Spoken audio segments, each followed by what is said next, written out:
correct.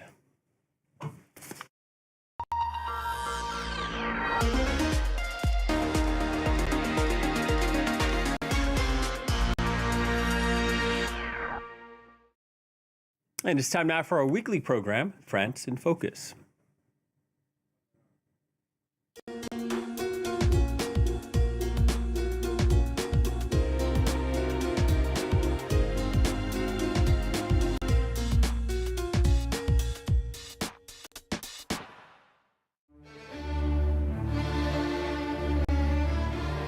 This is the story of a Frenchman celebrated in the United States as a hero of freedom. Lafayette is more than the Galerie Lafayette in Paris to buy an overpriced sweater. A young aristocrat with revolutionary ideas who crossed the Atlantic in the name of American independence. General Marquis de Lafayette is part of everyone's understanding of our own history.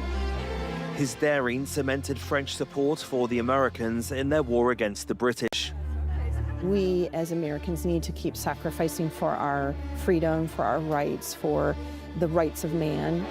200 years after his final visit, the country remembers the French general who left an indelible mark on a fledgling nation.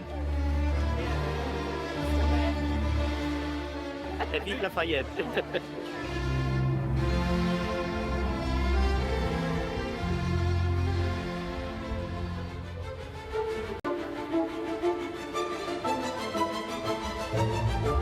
Yorktown, Virginia. It was on these waters of the Chesapeake Bay and on this battlefield that the fate of the American Revolution was sealed. Thanks in particular to the Marquis de Lafayette. If they know anything, they'll know Lafayette. De Grasse or Rochambeau know. Lafayette is going to be the French officer they're going to know. Lafayette was only 19 when he decided to go to America to take part in the War of Independence, bringing with him both the ideologies of the Enlightenment and a thirst for adventure. Silas Deane had promised him a major general's commission in the Continental Army. He's only a captain in the Noailles Dragoons in the French Army. Only when he decided that he would serve at his own expense, they're like, oh, great. So they give him a major general's commission and he meets with Washington. The immediate friendship that developed between the two men marks the beginning of the Franco-American alliance, and Lafayette helped put an end to 6 years of fighting on the 19th of October, 1781. Yorktown, this is the final battle of the Revolutionary War. France's support both by naval and land forces will be important to the ultimate Allied victory here. Lafayette is the one that helped influence King Louis XVI to join in an alliance with the United States against Great Britain as our only official ally, that is the Kingdom of France. Lafayette, throughout the Revolution, is going to champion the ideas of liberty and equality and the rights of man, and he will take that back with him to France.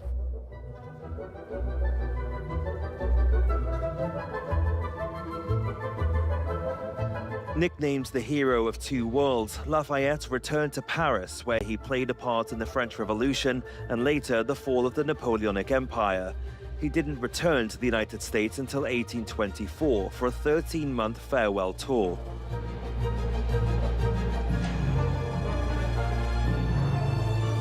Now, 200 years later, that tour is being celebrated this year in the 182 cities he visited, particularly in Richmond, Virginia, where the French general was also an honorary citizen. He received a hero's welcome everywhere he went. But of course, he spent a disproportionate amount of that tour in Virginia.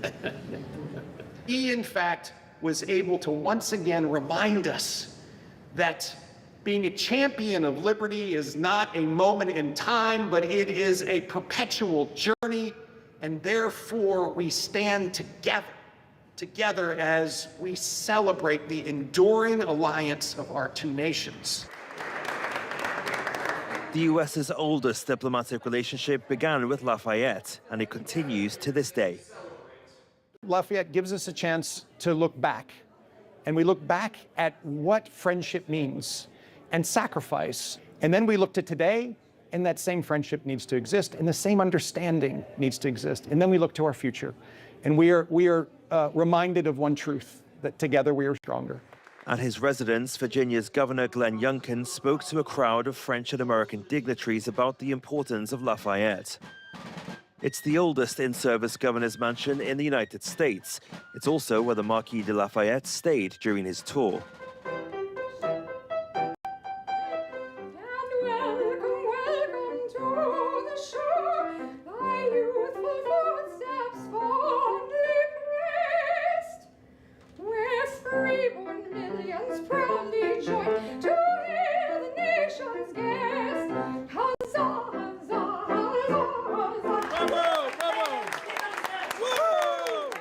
Governor and Madam Youngkin, it is indeed an honor and a privilege to be here in your beautiful home.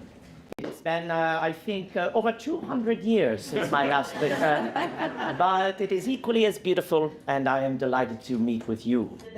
This actor has been portraying the Marquis de Lafayette in museums and historical reenactments since 1999 and has perfected both his accent and his backstory.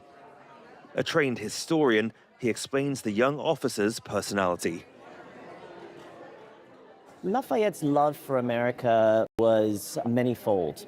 He loved the ideas that the Americans were fighting for. He felt like it was a war like none other in the history of man that embodied many of those great ideas of the philosophes, of Voltaire, Rousseau, Montesquieu, Locke, of representation in government, of an equality of mankind. But I would say the symbol of that was George Washington himself. Washington was in many ways a father figure to Lafayette. Washington embodied many of those heroic ideals of the ancient world, of Cincinnatus, of service to the nation, and not wanting the glory for yourself, but to serve your fellow citizens. Lafayette's legacy in the U.S. is so enduring that over 600 places bear his name, including this high school in Williamsburg, the town where the first American colony was established. Bonjour, monsieur. Bonjour. Salut. Salut, bonjour. Salut, bonjour. All right, bonjour tout le monde. Aujourd'hui, nous sommes en train de faire la discussion sur General Lafayette. In Carrie Moore's class, history is a way of teaching French and passing on fundamental values to her students.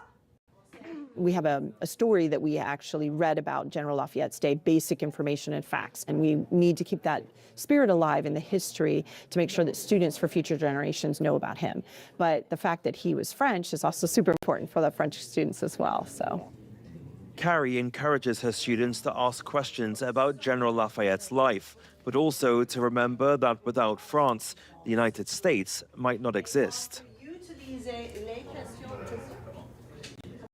Pensez-tu les Américains à gagner les révolutions américaines sans les soldats français? ah, est-ce que tu penses que les Américains peuvent gagner la guerre de la Révolution américaine without les Français et General Lafayette? Avec le français, l'Américain a une grande, how would I say, fleet? Opportunité. Opportunité Oui, c'est ça, yeah. pour le gagner en Amérique et en la mer. Excellent, très bien. At 17, these students are almost as old as the Marquis when he joined the revolutionaries. So could they imagine themselves in his place? No, It's scary. I would love the opportunity, honestly. I think I can imagine cool. him in that position. I cannot imagine myself. Lafayette may have been an 18th century figure, but he is still inspiring new generations.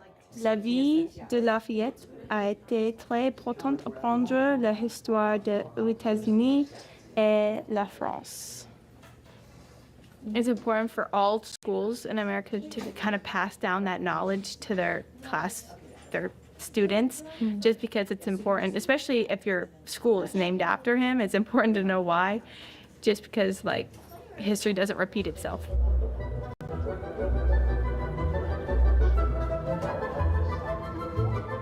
After Virginia, General Lafayette headed south on his American tour, stopping off at Beaufort in South Carolina.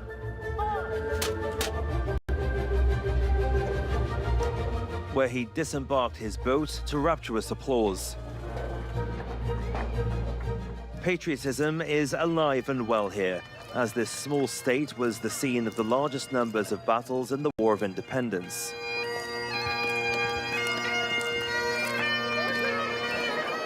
At the podium where the Marquis, then aged 68, would have spoken, actor Mark Schneider recalls his character's values. Let us hope and pray that one day all might be welcome under the banner of American freedom, despite the color of their skin, who their parents are, or how much money they have within their pocket, but simply by what they can do and offer to this great nation. Whilst donning a costume from the past, Mark delivers a contemporary political message that was not lost on those who came to hear him. We as Americans need to be cognizant of our democracy and what it means to us. And it's a good time for him to visit because this country's in some turmoil and democracy is really important for it to survive. The world is in crisis and it's important for the allies to stay together and NATO to stay together. Lafayette was not only a soldier, but also a dedicated follower of the ideas of the Enlightenment, which fueled his fight for equality. He was also a profound humanist. For Lafayette, not only is he symbolic of that relationship betwixt America and France, but he's also a man who fought against the horrible institution of slavery. He lent his voice, his right arm, his pen, and his purse until his dying day to try to bring about an end to this. Also a friend of the indigenous population, the Native Americans. In truth, he was adopted by members of the Iroquois-speaking nation called the Oneida up in New York back in 1778. And he was an advocate for the Native Americans, always looking after their best interests as best he could. But here's a man who wanted to change the world. He is worthy of being remembered.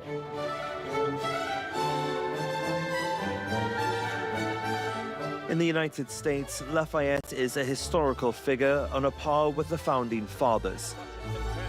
It's a beloved status that he never quite achieved in his native France.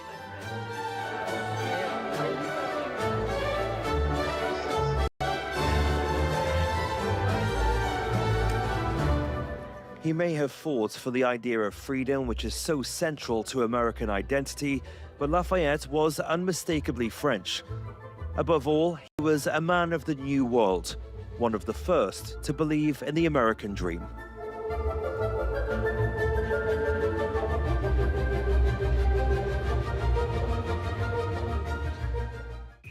Hello, I'm Annette Young, the host of the 51%.